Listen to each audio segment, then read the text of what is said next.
Hello everybody. Now we could have a philosophical debate about what Bentley really is. After all, it stopped being an independent company in the 1930s, and between 1960 and 1980, Bentleys were simply rebadged Rolls-Royces. But I think it's fair to say for people around my generation that the cars that we associate with Bentley were the ones made in the 80s and the 90s. And none more so than the Continental. This was the first unique Bentley produced since the 1950s. When it came out, it was also the most expensive car in production. And it's interesting to make a comparison between these two, because when this was being made, in 1991 it was launched, 187,000 was the list price. 12 years later, when the GT came out in 2003, list price 120,000. So it gives you an idea of how excessive this car was. The GT, however, is no less significant. It is because of this that the Crewe factory went from 1,500 employees in the late 90s to over 4,000 today. It has been that successful. Now the platform, the car itself, is based on a Volkswagen, on the VW Phaeton. That obviously raised a few eyebrows at the time, but it was a very advanced platform and it allowed the production of this new Bentley in record time. In this video, we're going to try and decide if the GT is enough of a Bentley or if Volkswagen has sullied the marque. So we're going to compare the way they look, the interiors, then take them for a drive and see if this has that elusive quality that makes a real Bentley. Let's start with the perceived quality of the cars and the interior, and the first test is this. Let's open that door. And I can tell you that that is absolutely vault-like. That feels so heavy, it feels so solid, it's unbelievable. Now coming in here, there's a mixture of absolute unbelievable quality and beauty, and some things, surprisingly, which do let it down a little bit. So the finish of the veneers is unbelievable. The thickness of the lacquer, the quality of the veneers is incredible. The marquetry here, I'm not sure if that was an option or standard, but either way, it does look fabulous. On the other hand, there are some things like the seat controls, which I know were Rolls-Royce specific, but they do look a little bit cheap. Then you move up to this panel here with the temperature controls, and that's obviously bespoke and looks fantastic and is really, really nice. Then again, back to the gear stick, and the selector is quite nice, but the little sports button on top looks a little bit cheap. You have the lighter with sort of solid, heavy little handle on the top. And of course, the quality of the leather. This car has, I think, almost 100,000 miles on it, and the leather and the steering wheel has started to fade a little bit, but that's just normal use. These handles, quality, the adjustments for the mirrors, absolutely lovely to use and just look brilliant. These eyeball vents, of course, are very, very typical and look great as well, although my car has those too. Let's go in and we'll compare and see how that interior stacks up. Perceived quality on the Bentley, according to this door. When I first got this, I thought, that's lovely, that feels really good quality. After just having been in the Continental, this honestly feels like really cheap, horrible and flimsy, which is just odd.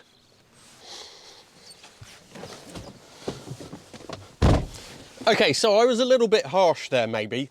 This is actually a very nice interior, and having done a test where I was comparing this to the more modern, the current Bentleys, I actually found that this has more of a link to the traditional Bentleys than the modern cars do, so it made me re-evaluate this. The sweep here with the wing shape is lovely. Most of the instrumentation is really nice. Now the woodwork doesn't compare to that, but by other car standards, it is really good. The leather is nicely finished. It does feel like a bespoke interior in most ways. The eyeball vents, traditional eyeball vents, are still here. I'm not sure if they're metal or not. They feel like they might be, but these pull and push switches are metal. The organ switches, they're all good. Ignore this because it is aftermarket, but the seats look nice. I think all in all, this interior, dare I say it, is worthy of Bentley. It doesn't have the same quality, it doesn't have quite the same quality feel as the Continental, but I am still quite happy with it. You know, there are some little cheap looking parts, but some of the switches in the Conti don't look great either. But there is another area which really does hugely highlight the difference between the way that these cars were built, i.e. this one was built to a price, the Continental wasn't. And that is if you look at the boots and how they are finished. In the Conti, you open it up and it is just a lovely carpeted interior, very nicely trimmed. Open this one and it's still nice by modern car standards, but it doesn't have that same special feeling. Looks obviously are a personal thing, but the Continental cannot be described in any conventional sense as a pretty car. It does, however, have immense presence, and I think it is very alluring in the way that it is so different from anything else out. And it's almost just as if they didn't care. That's the point of the car. If we turn around and have a look at this, bizarrely, this actually has more of a nod to the old traditional Bentleys than this did. Bentleys and Rolls, to be fair. So you can see the sweep here of this wing, mirrored in the back wing as well. And I think on the whole, it's quite a pretty shape from most angles. For me, the one that really doesn't work is just the back. Straight on from the back, it doesn't really look right. I'd say that it's enough of a success and the looks work well enough for that to go in its favour in our little tick list of whether we can consider it a real Bentley or not.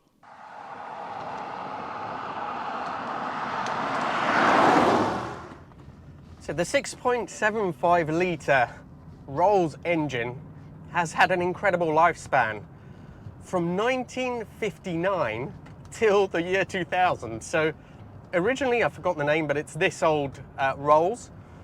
And then in the Mulsanne, which was made until 2 years ago, and it's just incredible how long it has lasted. Now in this, you immediately feel quite high up. There's a reason for that. The hydraulic lines for the brakes and the suspension run right under the floor. So you really sit higher up than you should. That, however, is a bit part of what makes the Continental feel so special. Because in the days, especially when you had less SUVs and so on, being perched up high did make you feel quite regal, and it still does today. It's still a very, very smooth car to drive. The steering is incredibly light and almost totally devoid of feel, which is slightly disconcerting. It's also very vague off-center. The ride, though, is excellent. Obviously, the Titanic bulk, I think this is even heavier than my GT, so another 100 kilos heavier, despite not having four-wheel drive and all the modern technology. But it does handle the bumps.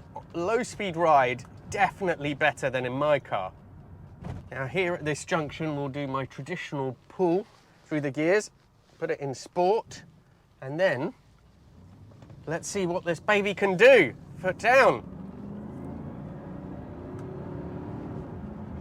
Changes up at about 4,400. Wafty, effortless power. It's not mind-blowing, but it really does build up speed just so smoothly. In fact, this engine is smoother than the one in my GT. How can that be? Well, this only really revs to 4.5. The problem with the engine on my GT is that when you go past 4.5, 5, it actually roughens up a little bit. Certainly for a 12-cylinder anyway. You can't hear the engine. It's just like an elastic band that just sort of chucks you forward. I think this has is it a 3-speed gearbox? If you put your foot down, It takes a sort of a split second to respond before it kicks down, but it works. This has so much torque, so 360 horsepower and over 500 foot-pounds of torque. At these slower speeds, so now we're doing 40 miles an hour, this feels better insulated. So it's very, very quiet, whisper quiet. You can hardly hear the engine, and all you hear is the odd creak from the leather and from the body moving around. This V8 really is a fabulous engine. It's just so creamy, it's so smooth.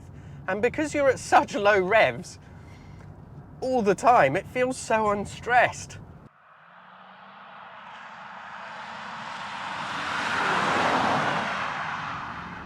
The drive back will make a little bit more energetic, and just see how this handle's been driven a bit quicker.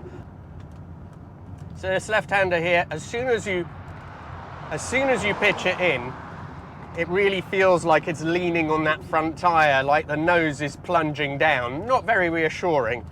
And now this, the Technical S, will not be good for this car. Go in.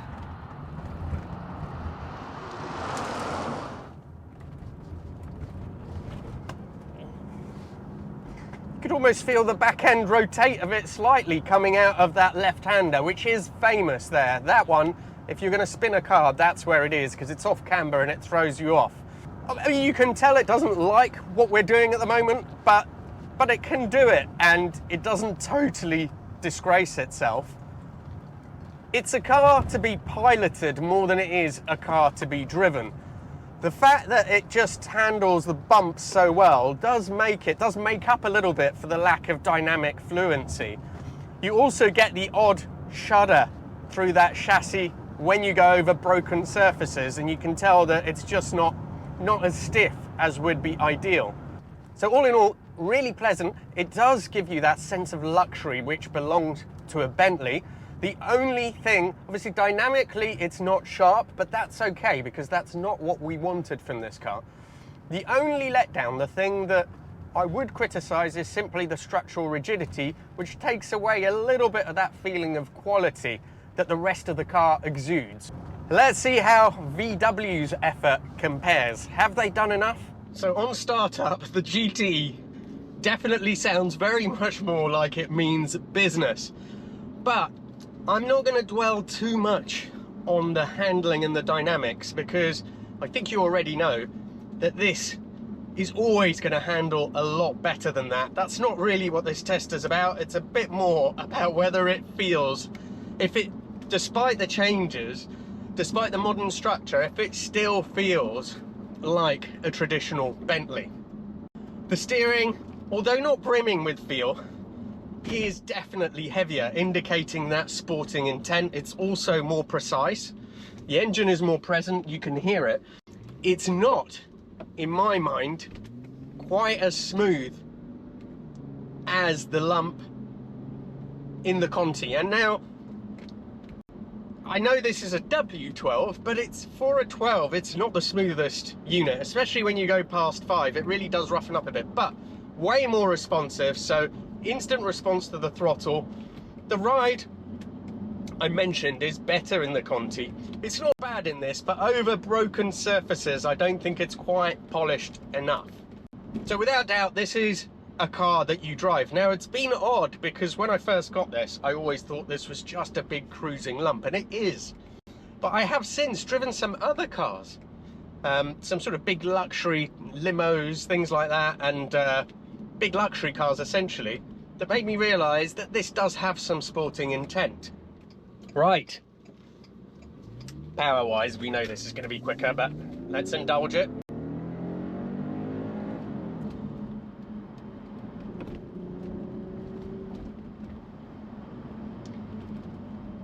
So yeah, much quicker, holds the road a lot better. It's a car that you can drive pretty quick despite its size. It doesn't tie itself up in knots in the same way that the Conti does. You can drive this however you want pretty much. The Conti, you have to be smooth. You have to be aware that that body is going to pitch and roll much, much more. Within all that, does it still feel like a traditional old style Bentley? Well, in some ways it does. In other ways, not so much. Now that I'm in it, the way I'm driving it, it doesn't give you, it's just not as refined or as effortless as the other car. But more importantly, does it still retain those traditional Bentley values? And I think that to an extent it does. But there is more noise coming through. There's more tyre noise coming through. It doesn't deal with some of the bumps quite as well as the Conti does. The engine is more there, which can be a good or bad thing, I suppose. It does sound good. It does sound like a good engine. If only it was switchable, because at times you want ultimate quiet and comfort, and this doesn't measure up in the same way. It's not as effortless, it's not as relaxing as the Conti. Volkswagen have done a fantastic job. Yes, in some ways the older Bentleys differ from this, as you would expect. And personally, I would have preferred if they'd erred a little bit more on the side of comfort instead of sportiness, but they obviously needed to make this a wholly different proposition to the Rolls-Royce that BMW was building. They wanted to appeal to a different audience, and this sold in vast numbers compared to anything that Bentley had ever made before, so they obviously did something right. I think it has lost a tiny bit of the appeal of the older cars, maybe more than a tiny bit, some of the bespoke elements.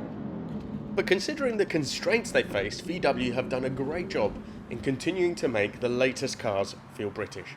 Thank you for watching, and see you for the next video.